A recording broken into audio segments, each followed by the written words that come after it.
இப்போது நாம் பார்க்க போவது சைரன் படத்தின் திரை விமர்சனம். சைரன் படத்தில் ஜெயம் ரவி, அனுபமா பரமேஸ்வரன், கீர்த்தி சுரேஷ், யோகி பாபு, சமுத்திரகனி மற்றும் பலர் நடித்திருக்கிறார்கள். செல்வகுமார் ஒளிப்பதிவு செய்திருக்கிறார்.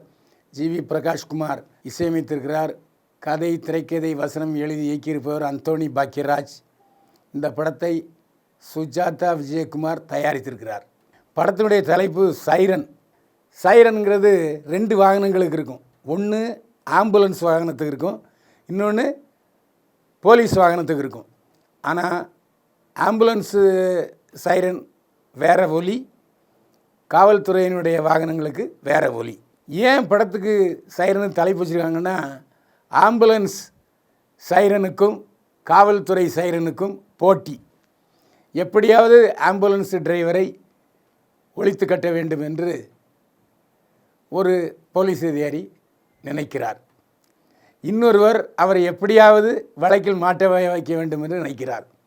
ஆம்புலன்ஸ் டிரைவர் தான் ஜெயம் ரவி. கதை ஃப்ளாஷ்பேக்கில் ஆரம்பிக்குது. செய்யாத குற்றத்துக்காக 14 வருட ஜெயில் தண்டனைக்கு அனுபவிக்கிறார் ஜெயம் ரவி. ஆனால் பள்ளிக்கூடத்தில் அவருடைய மகள் 9ஆவது வகுப்பு படிக்கிற மக என்ன சொல்கிறான்னா, எங்கள் அப்பா தான் எனக்கு எல்லாம், எங்கள் அப்பா நான் கனவுல தான் அவரை பார்க்குறேன் என்று ஒரு கவிதை எழுதுகிறார். இந்த கவிதைக்கு முதல் பரிசு கிடைக்கிறது. ஆனால் வீட்டுக்கு வந்தால் அவங்க அப்பா மேலே பயங்கர வெறுப்பு. ஏன்னா பள்ளிக்கூடத்தில் எல்லாருமே ஜெயிலுக்கு போனவருடைய மகா அப்படின்னு கிண்டல் பண்ணுவாங்க. அதனால் அப்பாவை பற்றி பேசினாலே ஜெயம் ரவி மகளுக்கு பிடிக்காது. பரோலில் அவர் 15 நாள் வராரு ஜெயம் ரவி. பரோலுக்கு ஒரு குற்றவாளி வரும்பொழுது துணையாக பாதுகாப்பாக ஒரு போலீஸு வருவார். அந்த போலீஸ் தான் யோகி பாபு. யோகி பாபு தண்ணி அடிப்பார், ஜாலியாக இருப்பார். ஆனால் அண்ணன் தம்பியாக பழகுவார் ஜெயம் ரவிகிட்ட. அதனால் கொஞ்சம் ஃப்ரீயாக விட்டுருவார். ஜெயம் ரவியை ஜீப்பில் ஏற்றிக்கிட்டே பாருக்கு போவார். அங்கே மதுவும் பீரும் வாங்கிட்டு வருவார். 2 பேரும் தண்ணி அடிப்பார். அப்போது 3 கொலைகள் நடக்கிறது.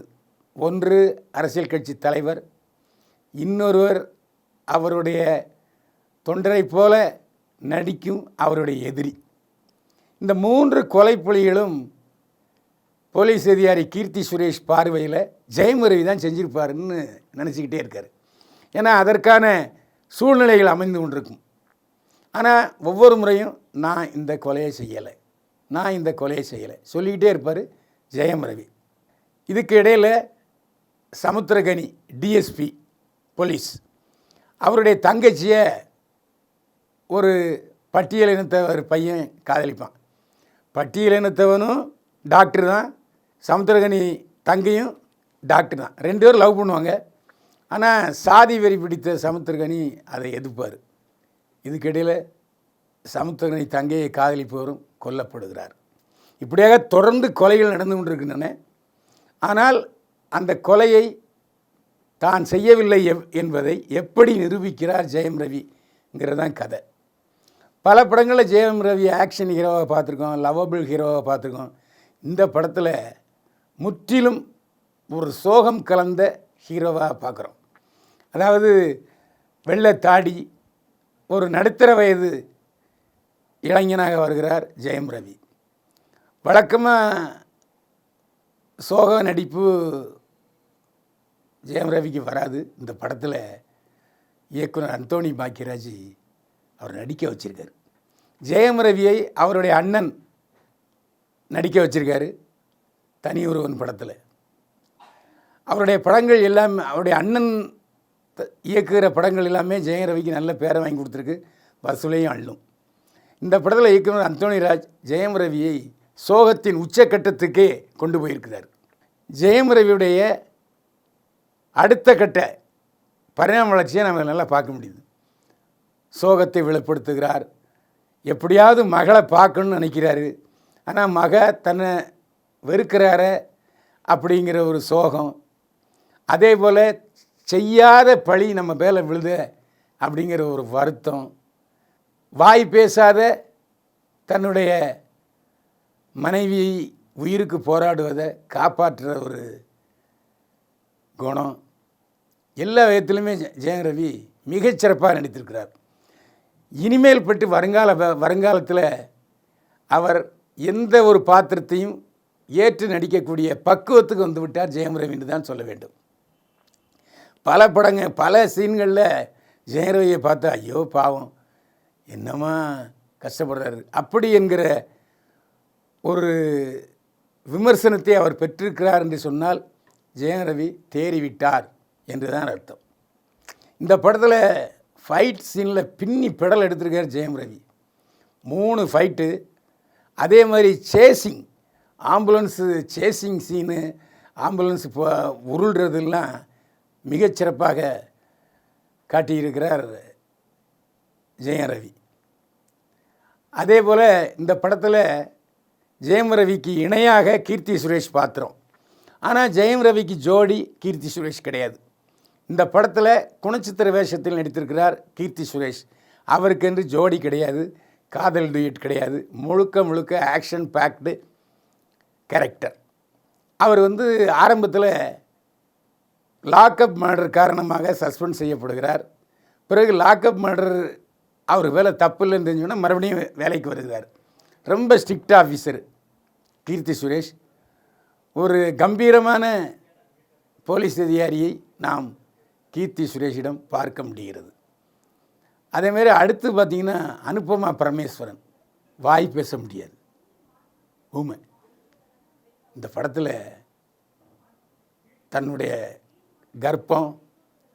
கர்ப்பத்தோட விபத்து, ஜெயம் ரவியோட காதல், ஆரம்பத்தில் மோதல், அனுபமா பரமேஸ்வரன் தன்னுடைய நடிப்பு முத்திரையை ஆழமாக பதித்திருக்கிறார் இந்த படத்தில்.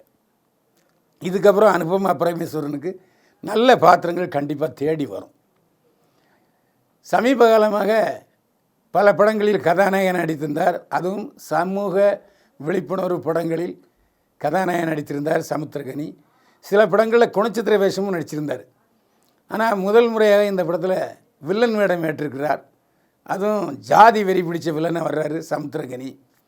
தெலுங்கில் அங்கே மிகப்பெரிய முன்னணி டைரக்டராக வலம் வந்து கொண்டிருக்கும் சமுத்திரகனி இந்த படத்தில் வில்லனை ஆட்டையை போடுறாரு. அதுவும் நேர் எதிர்மறை வில்லன், சாதி வெறி பிடித்த ஒரு டிஎஸ்பி. ஏண்டா நாய் நான் வளர்க்குறேன், நாய்க்கு பிஸ்கட் போடுறேன், நாய் என் மேலே விழுந்து அன்பை காட்டும், நானும் அன்பை சொறிவேன், அதுக்காக நாயும் நானும் ஒரே தட்டில் சாப்பிட முடியுமாடா என்று சொல்கிற கட்டம் அவருடைய முகத்தில் ஜாதி துவேஷம் எந்த அளவுக்கு முகத்திலும் நெஞ்சிலும் பாய்ந்திருக்கிறது என்பதை அடையாளப்படுத்தி இருக்கிறார் சமுத்திரகனி. அழகம்பெருமாள் ஒரு அரசியல்வாதி இடத்துல ரொம்ப அனாயாசமாக செஞ்சுருக்காரு. அழகம்பெருமாள் பாரில் உட்காந்து தண்ணி அடிக்கிற கட்டம், ஏய் என்னலே கிண்டல் பண்ணுற கேரக்டரில் அழகம்பெருமாள் பிரமாதப்படுத்தியிருந்தாலும் அவருடைய முடிவு ரொம்ப கோரம். காதிலிருந்து ரத்தம் வருது, வாயிலிருந்து ரத்தம் வருது, கழுத்தில் சதக்குன்னு கத்தியால் குத்துறாங்க. பாவம் அழகம்பெருமாள். நினைவில் நிற்கிறார் அழகம்பெருமாள், அதில் எந்த சந்தேகமே இல்லை. இந்த படத்தில் அம்மா கேரக்டரில் வர்ற நடிகை மிகவும் அழுது சமாளிச்சிருக்காரு. பல நடிகைகள் ஒரு சீனு 2 ஃப்ரேமுக்கு போகிறாங்க. நிறைய நடிகர்கள் நடித்திருக்கிறார்கள். யோகி பாபு இந்த படத்தில் பரோலில் வெளிவர்ற ஜெயம் ரவிக்கு துணையாக யோகி பாபு வர்றார். வர்ற கட்டங்கள்லாம் குபீர் சிரிப்பு தான். இந்த படத்தில் யோகி பாபு வாங்கின சம்பளத்தை மிகச்சிறந்த முறையிலே நடிப்பு வழங்கி நம்ம சந்தோஷப்படுத்துகிறார் யோகி பாபு. ஆகா ஓஹோ பேஷ். ஒளிப்பதிவு செய்திருக்கிறார் செல்வகுமார். பிரமாதமான ஒளிப்பதிவு. அது மருத்துவமனை காட்சிகளானாலும் சரி, சேசிங் காட்சிகளானாலும் சரி, சண்டை காட்சிகளானாலும் சரி, குடும்ப காட்சிகளானாலும் சரி, அது கொலை காட்சிகளானாலும் சரி, செல்வகுமார் தன்னுடைய ஆழமான அனுபவ முத்திரையை பதித்திருக்கிறார். ஜிவி பிரகாஷ் இசையமைத்திருக்கிறார். எல்லா பாடல்களுமே அருமையாக இருக்குது. அது ஒரு வாய் பேச முடியாத பெண்ணை ஜெயம் ரவி காதலிக்கும் போதும் அந்த பாடல் மெலோடியான பாடல். பின்னணி இசையில் வழக்கம் போல் ஸ்கோர் செய்திருக்கிறார் ஜிவி பிரகாஷ். அந்தோணி பாக்கியராஜ். இந்த படம் கொஞ்சம் கைதி படத்தினுடைய சாயல் இருந்தாலும் அது வேறு, இது வேறு. அதேமாதிரி தலைப்பும் மிக அருமையாக சூட்டியிருக்கிறார். அதாவது போலீஸ் ஜீப்புக்கும் ஆம்புலன்ஸுக்கும் நடக்கிற ஒரு போராட்டம். படம் சில இடங்களில் கொஞ்சம் போர் அடிக்கிற மாதிரி தெரியுது. அந்த ஃப்ளாஷ்பேக் சீன்கள்லாம் வரும்போது கொஞ்சம் கதையோட ஒட்டவில்லையோ என்று தோன்றுகிறது. ஏன்னா அந்த ஃப்ளாஷ்பேக் சீன் வரும்போதெல்லாம் ஏற்கனவே நடந்து கொஞ்சம் மறந்து போன ஒரு உணர்வு தான் ஏற்படுத்தியிருக்கு. ஆனாலும் சோகம், காதல், சண்டை, காமெடி என்று படம் பார்க்க வருகிறவர்களை திருப்தியாகவும் சந்தோஷமாகவும் வைத்திருக்கிறார் இயக்குனர் அந்தோணி பாக்கியராஜ். அதனால் தேர்ச்சி பெற்றுவிட்டார் டைரக்டர் அந்தோணி பாக்கியராஜ். இந்த படத்தின் தயாரிப்பாளர் சுஜாதா விஜயகுமார் ஜெயம் ரவியுடைய சொந்த மாமியார். மருமகன் கதாநாயகனால நிறைய செலவு பண்ணி பிரம்மாண்டத்தை பிரமிக்கத்தக்க வகையில் ஏற்படுத்தியிருக்கிறார் தயாரிப்பாளர் சுஜாதா விஜயகுமார். சின்ன சின்ன வேடங்களுக்கும் ஆர்டிஸ்ட்டு. அதே மாதிரி காம்ப்ரமைஸ் பண்ணாமல் செலவு பண்ணியிருக்காரு சுஜாதா விஜயகுமார். எனவே நாம் கொடுத்த காசு ஜீரணம் ஆகிடுது. நமக்கு சந்தோஷத்துக்கு சந்தோஷம், சரி பிரம்மாண்டம் எல்லாம் இருக்குது படத்தில். சைரன் குடும்பத்தோடு பார்க்க வேண்டிய தரமான படம். பைல்வான் பார்வையில் 100க்கு 65 மதிப்பெண்கள். மீண்டும் சந்திப்போம். வாழ்க வளமுடன்.